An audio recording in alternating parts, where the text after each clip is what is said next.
লা লিগায় সবশেষ ৪ ম্যাচেই জয় পেয়েছে বার্সেলোনা, আর ঘরের মাঠে টানা ৬ ম্যাচে জয়। এবার বার্সার সামনে বড় চ্যালেঞ্জ, প্রতিপক্ষ অ্যাটলেটিকো মাদ্রিদ।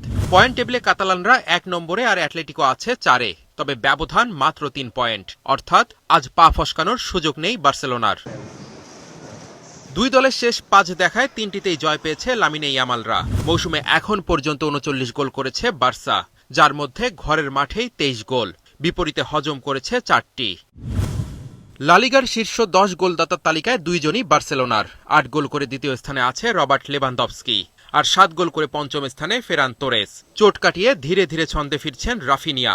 আগের ম্যাচে আলাভাসকে ৩-১ গোলে হারানোর দিনে গোল পেয়েছেন ইয়ামালো। সব মিলিয়ে হ্যান্সি ফ্লিক কিছুটা নির্ভর থাকতেই পারেন। এই ম্যাচে জিতলে ২-এ থাকা চিরপ্রতিদ্বন্দ্বী রিয়াল মাদ্রিদের সাথে বার্সার পয়েন্ট ব্যবধান বেড়ে হবে ৪। তবে অ্যাটলেটিকো মাদ্রিদ আজ জিতে গেলে বার্সেলোনার সমান পয়েন্ট হবে। এই সুযোগ হাতছাড়া করতে চাইবে না দলটি।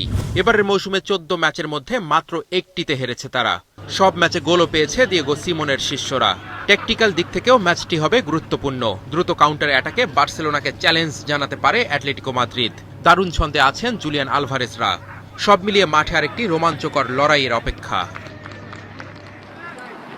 ইংলিশ প্রিমিয়ার লিগে ফুলহ্যামের বিপক্ষে পরিষ্কার ফেভারিট হিসেবে নামবে ম্যানচেস্টার সিটি। দলটির বিপক্ষে শেষ ৫ বারের দেখায় সবগুলোতেই জিতেছে পেপ গার্দিওলার দল।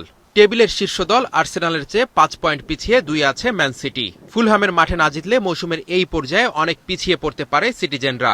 তাই জয় ছাড়া বিকল্প ভাবার সুযোগ নেই ম্যানচেস্টার সিটির। আর্লিং হাল্যান্ড আছে দুর্দান্ত ফর্মে। ১৪ গোল করে ইংলিশ লিগে এখন পর্যন্ত সর্বাধিক গোলদাতা হাল্যান্ড। টেবিলের ১৫ নম্বরে থাকা ফুলহ্যামের বিপক্ষে গোল করতে মুখিয়ে থাকবেন এই ফরোয়ার্ড।